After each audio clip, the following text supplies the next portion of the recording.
Friends, go to my new cheating channel using the link in the description. It was Friday, and I left the hangar early. The guys had things they had to do, and then they probably would have left since I wasn't there. I was looking forward to the evening with my beautiful wife Zoe. We had known each other for almost 6 years and had been married for 3.5. We were both 29.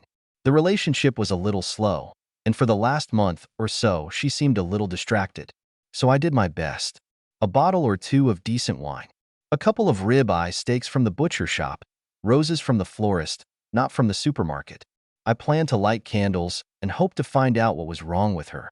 Show her your love for her, and hopefully go to bed early. I got home long before she did. I made sure the house was clean. There were fresh sheets on the bed and candles in the bedroom.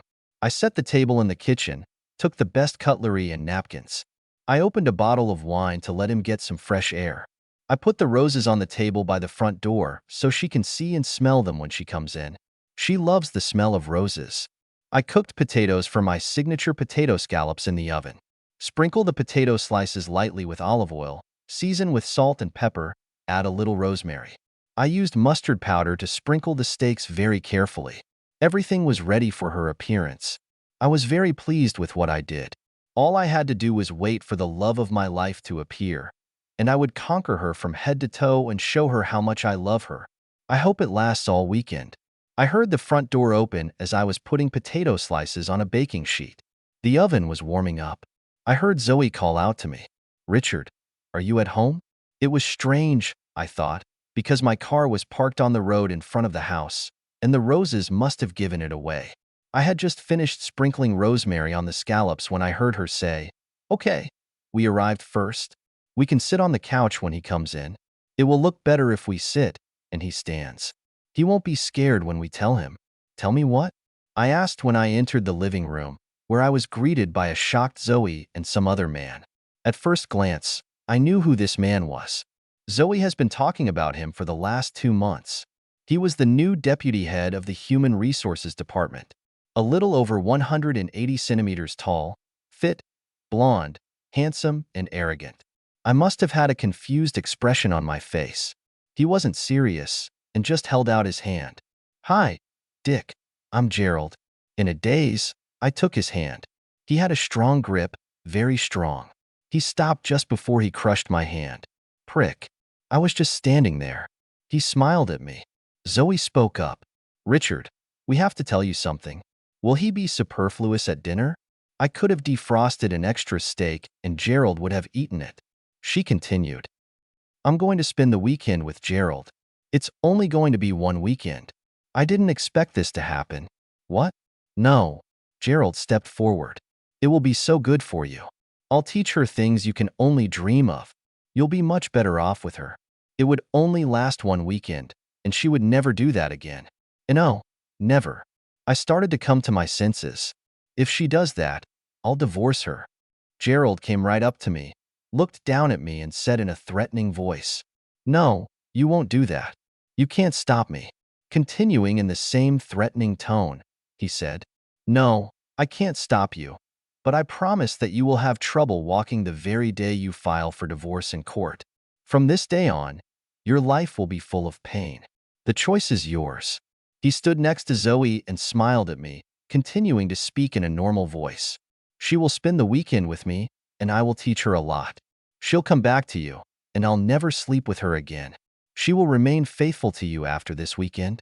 He looked at Zoe. "You're going to, aren't you, baby?" I was stunned and had no idea what to do. "Have you already made love?" I accused them. I figured it was because he called her baby. "No, we haven't met. That would be treason." Zoe exclaimed. "Is it not so? I need a drink. I'll get you a beer," Zoe suggested. I growled at her. "I think I can at least do it myself." Gerald put his hand on her shoulder. "Leave him alone for a minute, baby. He'll need time to figure it out. We've been talking about this for weeks, and we just dumped it on him in a few minutes. He needs time to realize that this is inevitable. He'll agree to it. They always do that. Obviously, he's done this before." I rushed to the kitchen. I had the feeling that Zoe wanted to follow me, but he held her back. At that moment, it was probably a good idea on his part. And why the fuck was he calling her baby? It made me fucking angry. That jerk. When I got to the kitchen, I saw an open bottle of wine. I poured a glass and took a long sip. No, wine was not the right drink for such an occasion. I rushed to the garage where my beer fridge was. I almost tore the door off its hinges when I opened it and grabbed a bottle of crafty old hen. I slammed the refrigerator door shut. What a pair of fucking assholes, I thought to myself. I looked around for a bottle opener. I didn't find her. She should have been in the kitchen. I didn't want to go back to the house until I had my thoughts in order. I used alternative methods that we used in the army. I put the edge of the cork on a sharp piece of the workbench and hit it hard from above. It worked then and now. The cork flew into the corner. I didn't pay attention to it. I am sure that many Land Rovers have large pieces of metal sticking out of the trunk. How do I deal with this? I gradually calmed down and thought for a few minutes, and then I had a plan. I went to the other end of the garage, opened the closet, took what I needed and put it in the back pocket of my trousers. I took a long sip and finished my beer, and then I took another one and went back to the kitchen. This time I opened the beer properly, using a bottle opener, and made something else. I carefully stuck the largest knife from the knife set into the back of my trousers along with another object. It was for show. I wasn't going to jail. I was confident in my plan. Yes, that's it. I took a deep breath and returned to the living room. These cheating assholes were sitting on my couch holding hands. I looked at them. They let go of each other's hands and moved away slightly. Okay, the power level has changed a bit in my direction. It looked like they were waiting for me. I pulled out my phone and threw it on the coffee table. It was quite obvious that he was in recording mode. He stood up, saw that I was angry, and spread his arms to the sides. Listen, buddy, it will only be for one weekend. That annoyed me too. An asshole like him would never become a buddy. He looked at my phone. I think you're writing this down. It's okay, but you know what happens if it gets on social media? The pain you will feel will not be at all the same as if both your legs were broken. Do you understand? I want to write this down for my protection and, oddly enough, for yours and hers. I told him, don't think about sending this to work. Since I am the deputy chief of staff, and all complaints come to me, I have friends who let me know if someone is trying to get around me. It's not about what you know, it's about who you know. Do you understand me? I know. I replied in a serious tone, looking up at him. I have a suggestion on how we can handle this. I said. He just grinned at me. An arrogant jerk. Nodding at the phone, I said, for the record, tell me what you're going to do with my wife. He pouted like a peacock. I'm going to take your wife away for the weekend and give her an experience she's never had. She learns new and exciting ways to please each other. Then she'll come back to you much more prepared to please you, he grinned. Probably not until next weekend, because she's going to be sore all over, and she probably won't be able to walk in a straight line. He chuckled. I didn't believe a word of this nonsense. And what happens after that? I asked. She's coming back to your house after having the best experience of her life, but she promised me that she would be faithful to you every day as long as she breathes. She will show you new skills and techniques that will drive you crazy. I looked at Zoe. Zoe, is that what you want? Yes, please, Richard. It will only be one weekend, and then I promise that I will be faithful to you. I looked at Gerald and asked, what if she doesn't keep her promises? How she promised to be faithful to me at our wedding. What if she cheats on me? Will you come back and physically abuse her like you threatened me? My voice was full of sarcasm, which was completely out of his head. He looked confused. I guess he had never been asked such a question before. She promised me that she would remain faithful to you after this weekend. Yes, as if I believe everything she says now. Here it is. I'll fight you for her. He was a few centimeters taller and broader than me in the shoulders and a little younger, but he just smiled. Damn arrogant jerk. If that's what you want, we can do it. I don't want to waste the weekend, so it has to happen here and now. I agree, I replied. Zoe pressed her palms to her mouth, the way she does when she's worried. Two men fighting over me is so exciting. There was a twinkle in her eyes. I looked at her and growled. I'm not fighting for you. You're not worth it. I'm fighting for my self-respect. The gleam in her eyes faded and her face took on a serious expression.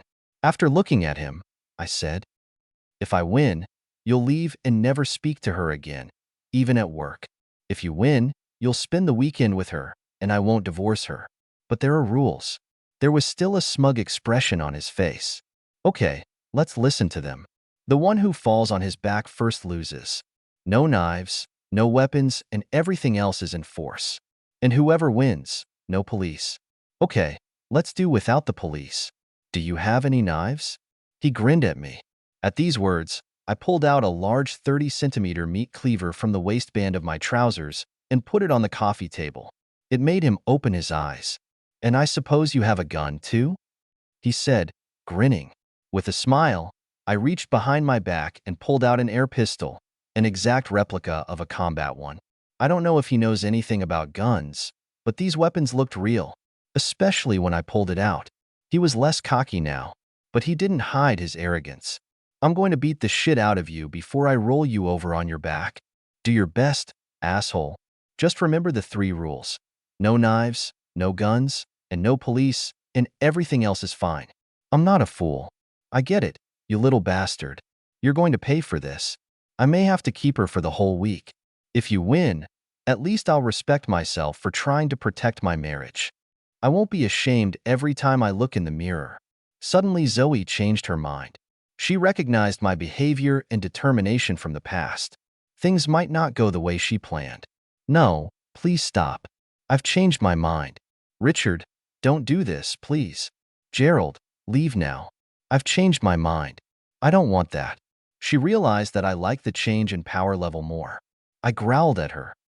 It's too late, baby. You started this with him a few weeks ago, and I'm going to end it here and now, one way or another.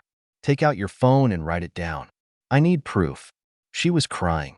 It was out of her power now. I pointed Gerald to the kitchen door. After you. He walked through the kitchen and headed for the back door. I grabbed some of my blanks. As soon as he came out the back door, I kicked him with my heel, and he flew face first into a flower bed. He jumped up and turned around, his eyes flashing angrily. I just smiled at him and said, "There are no rules." Not exactly true, but it doesn't matter. That was the point. He was furious. Well, that's what I wanted. The power level jumped even more towards me. It would have been nice if he had fallen on his back, but I didn't expect that. He swung at me with his right. He might as well have called me and warned me that the blow would be struck. It was so slow. I easily deflected the blow, and then threw the contents of my right palm into his face: salt, pepper, rosemary, and mustard powder. He covered his face with his hands and started screaming. I tried to push him down so that he landed on his back, but he managed to take a step back. He lowered his hand and looked at me through his tears. Snot was coming out of his nose. I just walked up and punched him in the stomach with all my might. He bent over, but did not fall. Now he had one hand on his stomach and the other on his face. I kneed him in the balls with all my might. He fell to his knees and started vomiting. He didn't have enough arms to hold everything that hurt.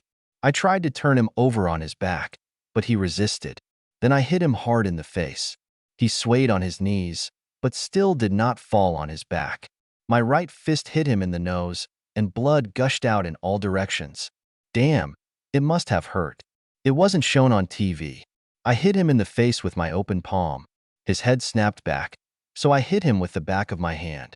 It was a stupid thing to do, and my arm hurt like hell. I leaned over to him and said softly, "You can stop it. All you have to do is lie on your back." I raised my hand again. His knees buckled and he fell on his side and then rolled onto his back. The power level was at its height. I looked at Zoe. Tears were streaming down her cheeks. I didn't know what she was crying about. I grabbed Gerald by the hair and yanked him to his feet. I wasn't gentle. I opened the gate in our garden and told him, "Remember that. You will never speak to her again. Was. And if the police visit me, then the beating will seem mild in comparison." I put him out of the gate and closed it behind him. The smell was gone too. He's obviously pissed himself. Zoe was still there, recording. "Send me a copy of this video on your phone." I walked past her into the kitchen and went to the sink and washed my hands. At least Gerald will have a nice smell of rosemary, which I put in when cooking. I went upstairs, and Zoe followed me. I took the suitcase from the spare bedroom. I started taking her underwear out of the drawer and putting it in the suitcase. "What are you doing? You've won, and I'm yours." I stared at her as I continued to pack her clothes into the suitcase. We agreed that I would not divorce you if I lost. As you just said, I won. So I can divorce you and will. I suggest you go to your parents. I carried the suitcase down the stairs, opened the front door, and threw it away. I picked up the phone and dialed her mother's number. Hi, Richard. This is a pleasant surprise. What can I do for you? Mary, would you be so kind as to come and pick up your daughter? I'm divorcing her. With that, I hung up the phone.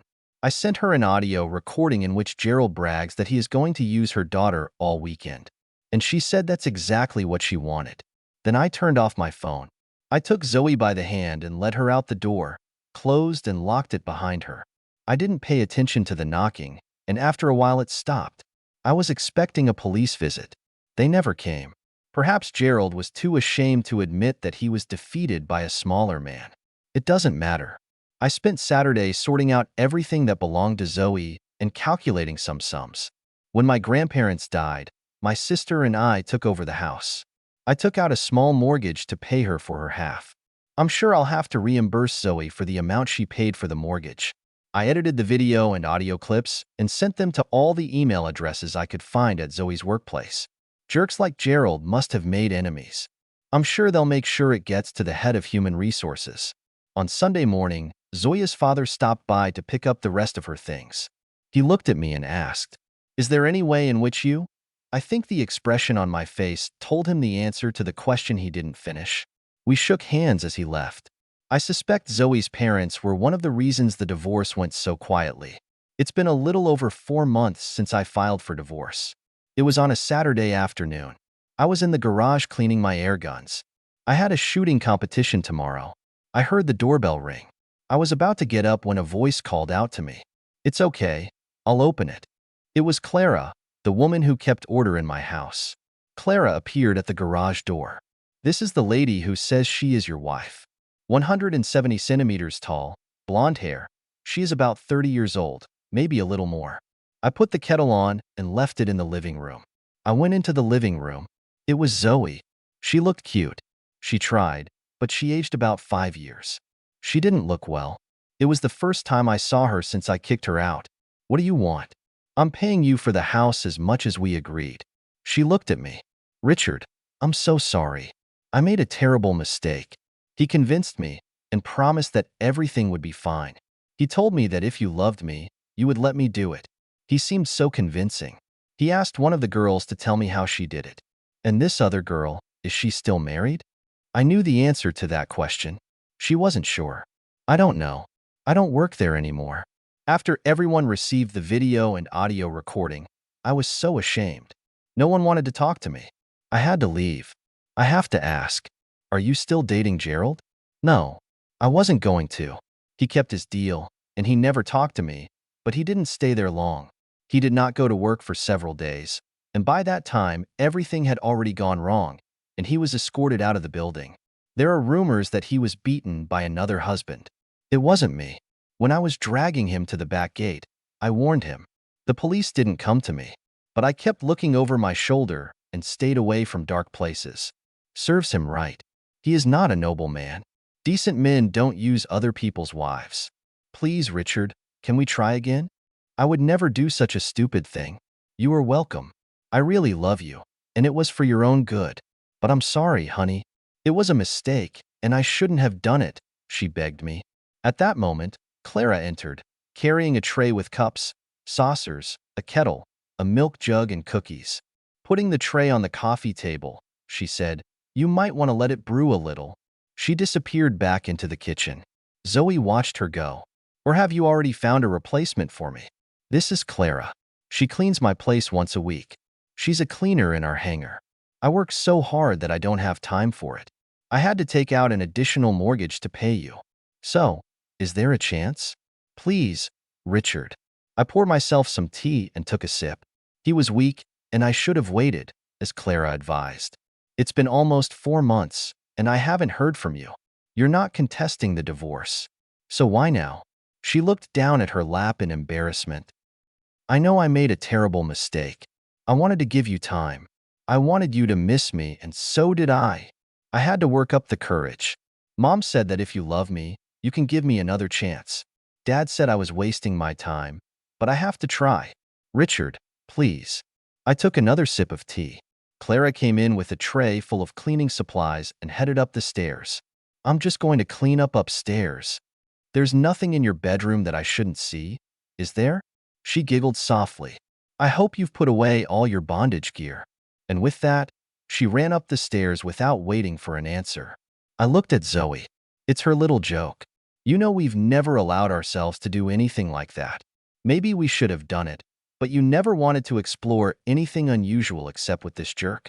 Even the doggy pose was too much of a step forward for you. Zoe looked at me. I didn't answer her question. I was still mad at her, but I kept myself in check. What do you think? You stunned me by saying that you wanted to spend the weekend with another man. You've been planning this for weeks and gave me 2 minutes to make a decision, threatening me with physical violence if I didn't do it. You were thrilled at the thought that 2 men would fight for you, hoping that your lover would win, and you could spend your weekend making love, come back, and everything would go back to normal. But that would be the new normal for me, and in your opinion, I would never be as good as your lover. Yes, I was excited when 2 men were going to fight over me, but then I saw you pull out a knife and your air pistol. At that moment, I realized that I had made a mistake, and Gerald would never win. I didn't want you to go to jail because I put you in that position. I am so sorry. Zoe, I loved you with all my heart. You killed that love when you told me you wanted to spend the weekend with him. You've been depressed for the last few weeks, a little silent, and I thought something was wrong. I was trying to cheer you up. Now I know why. You were planning on sleeping with that asshole. I had a gala dinner planned, and there were flowers. I was there for you, but you listened to that bastard. You didn't come over and talk to me. By threatening to beat you, you have made it a fait accompli. How can you do this to someone you say you love? I'll never be able to trust you again. In fact, it hurts me to be around you. She hadn't touched her tea. I think it's time for you to leave. I told her. She got up and headed for the front door. I opened it for her. She looked at me and said, I love you. I'm sorry, but I understand. I threw her another sentence. Do you remember that girl who told you about Gerald? Yes, Karen Prescott. She's going to be Karen Jones soon. Her husband forces her to return her maiden name. She turned and walked away, crying. I didn't look where she went. I was wondering how Clara was up there. I went up the stairs and saw that my bedroom door was open. I walked up to her, unbuttoned my shirt, and threw it on the floor. Clara will scold me for it later, but I don't care. I went into my bedroom and saw that Clara was lying on my bed. The blanket was thrown back, and she was wearing black stockings and a smile. I couldn't find your bondage gear. That's because I don't have it. It's a pity. I would love to try it. By this time, I was already in my underwear. I went into the bathroom and took off the belt from the robe, and when I returned to the bedroom, I told Clara, perhaps this will do. Let's try it. She jumped up, turned around, and put her hands behind her back. I quickly tied them up. I laid her on her back and stuck my head between her stocking thighs. Almost an hour later, Clara was lying on my shoulder. One of her legs in a black stocking was thrown over mine. She looked up at me and said, I really should be grateful to Zoe, but I can't find gratitude in my heart for the pain she caused you. It would be like thanking her for hurting you. She smiled. When your divorce becomes final and I move here permanently, we'll have to try this binding again. That was the first thing I heard about her moving permanently, but I didn't complain. As we were falling asleep, I heard Clara say, I want to learn everything Zoe hasn't learned. We fell into a peaceful sleep. End.